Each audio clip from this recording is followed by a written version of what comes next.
안녕하세요 여러분, 로이원장 영찬입니다. 오늘은 슬럼프 극복법에 대해서 이야기를 해볼 거예요. 미용을 처음 시작하시는 분들 혹은 오랫동안 미용을 하셨지만 여전히 이따금씩 슬럼프가 오는 분들을 위해서 꼭 해드리고 싶은 말이 있습니다. 도대체 슬럼프는 왜 올까요? 돈을 잘 못 벌어서, 기술 배우는 게 너무 어려워서, 미용 선배나 후배 혹은 고객 때문에, 정말 여러 가지 이유들이 있는데요.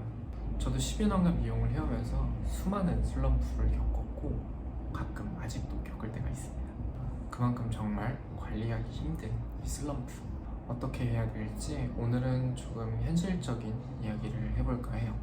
만약 슬럼프가 오면은 어떤 행동들을 하게 되나요? 우선은 또 말수가 줄어들고요. 그리고 잘 안 웃고요. 상대방의 눈을 똑바로 쳐다보지를 못하고요. 어떤 분들은 입맛이 없어지는 분들, 어떤 분들은 엄청나게 많이 먹는 분들도 계실 거고요. 그럼 이 슬럼프를 탈피하고자 또 어떤 행동들을 하게 되나요? 동료나 선배들에게 조언을 구할 수도 있고요. 취미 활동을 하거나 친구들과 만나서 술을 먹으면서 복잡한 생각을 잊기도 합니다. 하지만 안타깝게도 슬럼프를 극복하기 위해서는 이렇게 일시적인 감정만을 해소한다고 해서 슬럼프가 해결되진 않습니다. 해소와 해결은 다른 거니까요. 저는 미용하시는 분들 뿐만 아니라 다른 분야에서도 이런 슬럼프를 겪고 계신 분들께 이런 이야기를 해드리고 싶어요. 미래를 그린 청사진을 바꾸라고요. 이해하기 쉽게 말씀을 드리면, 만약에 여러분들이 오토바이를 타고 1시간 안에 100km를 가야 돼요. 우선은 당연히 100km를 갈 수 있는 오토바이가 필요하겠죠. 근데 내가 만약에 시속 80km밖에 나가지 않는 오토바이를 가지고 있어요. 그럼 1시간에 도착하려고 무진장 애를 쓰겠죠. 어찌어찌 쥐어짜고 막 부품을 떼내고 무거운 거 막 경량화를 해서 어떻게든 도착했다고 쳐볼게요. 도착한 다음에 과연 오토바이는 멀쩡할까요? 여러분들의 마음이 그렇게 퍼져버린 거예요. 저는 이걸 보고 슬럼프라고 말하고 싶어요. 언제부터 혹사시킨지는 모르지만 오랫동안 당연하게 그래왔던 거죠. 이제는 막 쥐어짜도 50km밖에 안 나가는 오토바이가 돼버린 거예요. 속도도 느리고 힘도 없고 정말 답답하겠죠. 그렇다고 오토바이를 튜닝하면 달라질까요? LED를 달고 막 소리도 막 방방방 나요. 그렇게 하면 100km를 갈 수 있을까요? 이걸 실제로 옮겨보면 취미 활동을 하거나 술을 먹는 것과 같은 이치라고 생각을 해요. 그럼 어떻게 해야 될까요? 오토바이를 바꿔야죠. 만약에 실제로 오토바이를 바꾸려면 돈이 들겠죠. 그렇지만 청사진을 바꾸는 데는 돈이 들지 않습니다. 이건 여러분들이 마음먹기에 달려있어요. 한 가지 질문을 해볼게요. 여러분들은 혹시 부자가 되고 싶으신가요? 부자가 되면 어떤 기분이 들지 한번 상상을 해보세요. 여러분들이 만약에 진짜 만약에 미용으로 또는 직장에서 번 돈으로 어딘가 투자를 했어요. 정말 잘 돼서 내 통장에 100억이 돼서 돌아온 거예요. 그럼 내 감정이 어떻게 변할까요? 뭘 하든 다 행복하고, 누구랑 있던 즐겁고, 뭘 먹어도 맛있고, 아마 그렇지 않을까요? 그럼 내 행동은 어떻게 변할까요? 당연히 매사에 즐겁게 임할 수 있고 당당하게 행동을 하고, 혹은 미용을 관둘 수도 있고요. 아니면 미용은 정말 용돈벌이로 할 수도 있겠죠. 100억인데 무슨 걱정이 있겠어요? 못하면 좀 어때요? 주눅들 게 뭐 있어요? 만약에 그게 현실이라면 주변은 어떻게 변할까요? 요즘 무슨 좋은 일 있니? 연애하니? 아니면 안 이롭게 바라보는 사람도 있을 수 있겠죠. 근데 그런 사람들은 나랑 상관없어요. 그냥 문제되지 않을 정도로만 관계를 유지하면 돼요. 굳이 그 사람들에게 인정받거나 잘 보일 필요가 없어요. 그냥 나는 내 능력으로 인정을 받으면 되는 거고, 나를 위해서 일하는 것 뿐이니까요. 그쵸?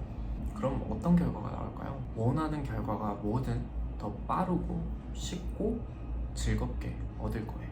하브 에커 저자의 책 시크릿에는 이런 구절이 나옵니다. 생각은 감정을 낳고, 감정은 행동을 낳고, 행동은 결과를 낳는다. 여러분들의 무의식 속에 나는 왜 이렇게 못하지? 나는 왜 자꾸 실수하지? 나는 왜 돈을 못 벌지? 이런 무의식 속의 작은 생각들은 나를 갉아먹기만 할 뿐이에요. 정말 아무짝에도 쓸모없는 생각입니다. 이런 생각들은 뿌리를 뽑아야 됩니다. 최근에 본 이주연, 홍수연 저자의 책 더 해빙에 보면 이런 구절이 또 나옵니다. 가지고 있다는 감정에 집중하라고 말이죠. 여러분들이 샴푸를 배울 땐 샴푸를 잘 못해서 힘들었을 거예요. 그리고 펌어를 배울 땐 펌어를 잘 못해서 힘들었을 거고요. 커트를 배울 땐 또 커트를 못해서 힘들었겠죠. 그럼 지금 커트를 배우면서 샴푸를 할 땐 어떤 감정이 드나요? 어렵지 않아요. 편안하고 쉬울 거예요. 이미 충분한 기술을 가지고 있으니까요. 샴푸할 때마다 나에게 이런 이야기를 해보세요. 와, 나 이제 샴푸 잘하네. 내가 이 기술을 정말 잘 배워서 잘 가지고 있구나. 내가 이제 가위질이 많이 익숙해졌네. 이런 감정에 집중하다 보면 더 빠른 속도로 원하는 결과를 얻을 수 있을 거예요. 이제 슬럼프란 단어가 너무 우습게 보이지 않나요? 세상 너무 쉬운 거 같지 않아요? 지금 여러분들이 상상했던 그 모습, 그 감정을 오랫동안 기억하셨으면 좋겠어요.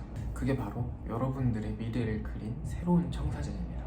그리고 100억을 정말 가지고 있지는 않지만 100억, 아니 1억이라도 돈을 모으면 어떻게 해야 될지 생각하고 실행에 옮겨보세요. 그럼 여러분들의 목표가 단순히 디자이너가 되는 거, 원장이 되는 거, 그건 여러분들의 인생을 살아가는 거에 크게 상관이 없을 수도 있어요. 마지막으로 가장 중요한 걸 알려드릴게요. 마음을 먹는 건 이제 됐잖아요. 그럼 실행에 옮겨야겠죠. 지금부터 선언을 할 겁니다. 가슴에 손을 얹고 이야기를 해보세요. 나의 무의식이 결과를 낳는다. 머리에 손을 얹고 이야기해보세요. 나는 100억 부자의 마음을 가졌다.